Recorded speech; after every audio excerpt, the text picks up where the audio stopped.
연락 끊긴 자식에게 절대 보내면 안 되는 문자. 반드시 보내야 할 문자. 텅 빈 화면과 기다림의 무게. 안녕하세요. 소담지기입니다. 오늘도 핸드폰 화면만 멍하니 바라보고 이름 석자만 되새기고 계시는 건 아니신가요? 가슴이 아픕니다. 자식의 연락처만 눈앞에 아른거리시죠? 전송 버튼 위에 손가락을 올렸다가 잠시 멈춥니다. 밥은 먹었니? 잘 지내니라는 짧은 안부조차 혹시 자식에게 부담이 될까? 아니면 더 멀어지는 계기가 될까 참아 보내지 못합니다. 그 마음을 저는 잘 압니다. 자식과 연락이 끊긴 부모의 시간은 멈춰버린 것과 같습니다. 세상은 바르게 흘러가는데 부모의 마음은 자녀와의 다정했던 순간에 머물러 있죠. 하지만 기억해야 할 것이 있습니다. 지금 당신이 느끼는 이 절박함으로 보내는 문자 한 통이 자식에겐 괴로울 수 있다는 사실입니다. 그래서 오늘은 우리가 무심코 저지르는 실수들을 먼저 짚어보려 합니다. 그 다음 끊어진 관계를 다시 이어줄 진짜 진심은 무엇인지 함께 고민해 보겠습니다. 일부 내 마음을 해소하려던 독이 되는 문자. 먼저 우리가 사랑이라고 믿으며 보냈지만 사실은 자녀의 숨통을 조였던 문자들에 대해 솔직하게 말씀해 보시죠. 많은 부모님이 내 진심은 그게 아니었다고 말씀하시지만 자녀는 글자 너머의 의도를 왜곡해서 받아들이기 쉽습니다. 첫 번째, 죄책감을 무기로 사용하는 문자. 내가 너를 어떻게 키웠는데 이럴 수 있니? 엄마는 요즘 병원에 다닌다. 너 때문에 잠을 못 자서 몸이 말이 아니야. 이런 문자는 자녀에게 걱정이 아닌 폭력으로 다가옵니다. 자녀는 이미 부모와 멀어진 것에 대해 무의식적인 죄책감을 느끼고 있습니다. 그 상황에서 부모의 불행을 자신의 탓으로 돌리는 메시지를 받으면 자녀는 미안함을 느끼기보다 나를 조정하려 한다는 거부감을 먼저 느낍니다. 결국 미안해서 연락하는 게 아니라 괴로워서 더 도망치게 만드는 문자가 됩니다. 두 번째, 비난과 가르침이 섞인 안부. 언제까지 이렇게 살 거니? 정신 좀 차려라. 부모 자식 인연이 그렇게 쉽게 끊어지는 줄 아니? 내가 참 못됐다. 연락이 끊긴 상태에서 부모의 옳은 소리는 자녀에게 그저 잔소리일 뿐입니다. 자녀가 등을 돌렸을 때는 나름의 이유가 있습니다. 그 이유를 들여다보기도 전에 부모의 잣대로 자식을 판단하고 가르치려 든다면 자녀는 역시 대화가 안 통한다며 대화의 창구를 완전히 봉쇄해버립니다. 세 번째, 답장을 강요하는 일방적인 질문의 반복. 왜 읽고 답이 없니? 바쁘니? 대체 언제쯤 연락할 거야? 말 좀 해봐. 침묵도 하나의 대화입니다. 지금 자녀가 답을 하지 않는 것은 아직 대화할 준비가 되지 않았어요 라는 강력한 메시지입니다. 여기에 대고 계속해서 대답을 요구하는 것은 닫힌 문을 거세게 두드리는 것과 같습니다. 두드릴수록 안에 있는 사람은 문고리를 더 꽉 쥐게 됩니다.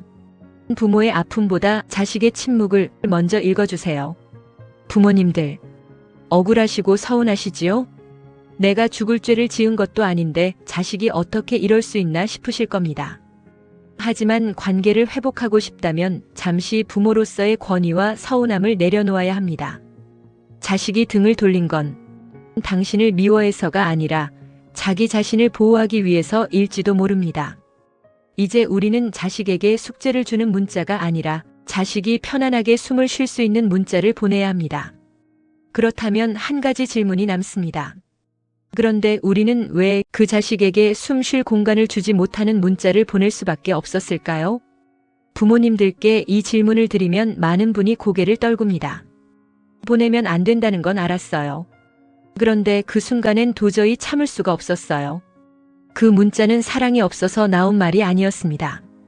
오히려 사랑이 너무 커서 자식의 마음보다 부모 자신의 불안이 먼저 말을 걸어버린 순간이었을지 모릅니다. 자식에게서 연락이 끊기면 부모의 마음은 하루에도 몇 번씩 최악의 상상으로 흘러갑니다. 혹시 무슨 일이라도 생긴 건 아닐까? 내가 뭘 그렇게 잘못했나? 이러다 정말 남이 되는 건 아닐까? 이 불안은 가만히 두면 견디기 힘든 감정입니다. 그래서 우리는 무언가를 해야만 마음이 잠시라도 놓입니다. 문자를 보내고 질문을 던지고 자식의 반응을 통해 내 불안을 확인받으려 합니다. 또 하나 부모는 침묵을 견디는 법을 배우지 못한 세대이기도 합니다. 부모가 보내는 독이 되는 문자에는 공통점이 있습니다. 그 안에는 늘 해결하려는 마음이 담겨 있다는 점입니다. 왜 그러는지 묻고 무엇이 문제인지 밝히고 지금 당장 관계를 정상으로 되돌리고 싶은 마음 말입니다. 하지만 자식의 마음은 아직 정리되지 않았을 수 있습니다. 말을 꺼내는 것 자체가 또 다른 상처가 될까 두려워 그저 침묵 속에서 숨을 고르고 있는 중일지도 모릅니다. 그때 던져진 질문과 조언은 손을 내미는 위로가 아니라 아직 준비되지 않은 자식을 다시 벼랑 끝으로 밀어내는 느낌이 될 수 있습니다. 결국 우리가 그 문자를 보낼 수밖에 없었던 이유는 하나입니다. 자식을 통제하려는 마음이 아니라 자식을 잃을지도 모른다는 부모의 두려움이 너무 컸기 때문입니다. 이 사실을 인정하는 순간 비난은 멈추고 이해가 시작됩니다. 왜 그랬을까라는 자책 대신 그때 내가 참 많이 무서웠구나라고 비로소 자신의 마음을 먼저 바라볼 수 있게 됩니다. 그리고 바로 그 지점에서부터 자식을 밀어내는 문자가 아니라 자식에게 숨 쉴 공간을 내어주는 기다림의 문자를 보낼 수 있는 힘이 생깁니다. 2부. 자녀의 마음을 여는 문이 되는 문자. 왜 이 문자가 자식의 마음에 닿는가? 부모님들께 꼭 드리고 싶은 말이 있습니다. 보내야 할 문자는 자식을 다시 예전처럼 돌려놓는 마법의 주문이 아닙니다. 그 문자는 관계를 회복시키는 말이 아니라 관계를 다시 시작할 수 있는 안전한 바닥을 만드는 말에 가깝습니다. 자식의 마음이 닫혀 있을 때 가장 무서운 것은 비난도 잔소리도 아닙니다. 또 설명해야 하는 상황, 또 나를 이해시키려고 애써야 하는 자리입니다. 그래서 자식의 마음을 여는 문자는 부모의 감정을 전달하는 말이 아니라 자식의 부담을 덜어주는 말이어야 합니다. 미안하다는 말은 과거를 정리하자는 요구가 아니라 더 이상 변명하지 않겠다는 선언일 때 힘을 가집니다. 답장 안 해도 괜찮다는 말은 연락을 포기하겠다는 뜻이 아니라 그래서 자식의 마음을 여는 문자는 부모의 감정을 전달하는 말이 아닙니다. 그리고 항상 내 편이다라는 말은 문제를 해결해 주겠다는 의미가 아니라 자식의 존재 자체를 지지하겠다는 메시지일 때 비로소 마음 깊은 곳에 닿습니다. 이런 문자를 받은 자식은 당장 답장을 하지 않더라도 마음속에서 처음으로 이렇게 생각하기 시작합니다. 적어도 이제는 저 사람과 말해도 괜찮을지도 모르겠다. 그렇다면 어떤 문자가 끊어진 관계의 다리를 다시 놓을 수 있을까요? 핵심은 나의 해소가 아니라 자식의 수용입니다. 첫 번째, 조건 없는 사과와 공감. 지나고 보니 그때 내 말이 너에게 얼마나 큰 상처였을지 이제야 조금 알 것 같구나. 미안하다. 내 마음이 풀릴 때까지 충분히 기다릴게. 구구절절한 변명은 필요 없습니다. 내가 오해한 거다라는 말도 넣어두세요. 그저 자식이 아팠을 사실 하나만을 인정해주는 것입니다. 부모가 자신의 잘못을 인정하고 사과하는 순간 자녀의 마음속에 있던 방어 기제는 무너지기 시작합니다. 두 번째, 답장이 필요 없는 존재 자체에 대한 응원. 오늘 길가에 꽃이 예쁘게 피었더구나. 내 생각이 나서 문자 남긴다. 답장은 안 해도 괜찮아. 그저 내가 어디에 있든 건강하고 평안하기만을 바란다. 사랑한다. 답장은 안 해도 괜찮다는 이 한 문장이 자녀에게는 커다란 자유를 줍니다. 부모가 나에게 무언가를 요구하는 게 아니라 여전히 나를 사랑하고 지켜보고 있다는 안도감을 줍니다. 이런 문자는 자녀의 핸드폰에 차곡차곡 쌓여 언젠가 자식이 외롭고 힘들 때 돌아올 수 있는 이정표가 됩니다. 세 번째, 존중과 기다림의 약속. 그동안 내가 너무 서둘렀던 것 같구나. 내가 연락하고 싶어질 때까지 엄마 아빠는 여기서 묵묵히 기다리고 있을게. 도움이 필요할 땐 언제든 연락하렴. 항상 내 편이다. 자녀를 독립된 인격체로 존중한다는 것을 보여주세요. 부모가 자신의 불안을 스스로 통제하고 기다려줄 줄 안다는 것을 알게 될 때 자녀는 부모를 비로소 대화가 가능한 상대로 인식하기 시작합니다. 소담지기 마무리. 사랑은 기다림의 다른 이름입니다. 소담지기 여러분, 자식에게 보내는 문자는 대화가 아니라 기도여야 합니다. 내 마음을 알아달라는 외침이 아니라 내가 어디에 있든 편안하기를 바라는 간절한 염원이어야 합니다. 부모님들, 이 문자를 보냈다고 해서 곧바로 답장이 오지 않아도 괜찮습니다.